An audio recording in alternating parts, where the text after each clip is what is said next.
పిల్ల సిగ్గుపడితే ఆ బుగ్గలోన సొట్ట పడితే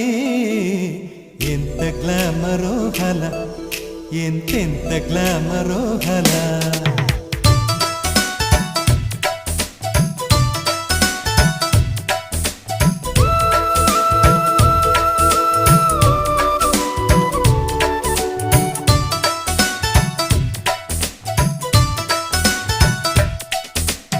ఆడపిల్ల సిగ్గుపడితే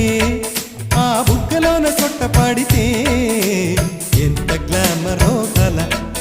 ఎంతెంత గ్లామరో గల లేడి పిల్ల ఆటలాడితే ఆ ఆటలోన బయట జారితే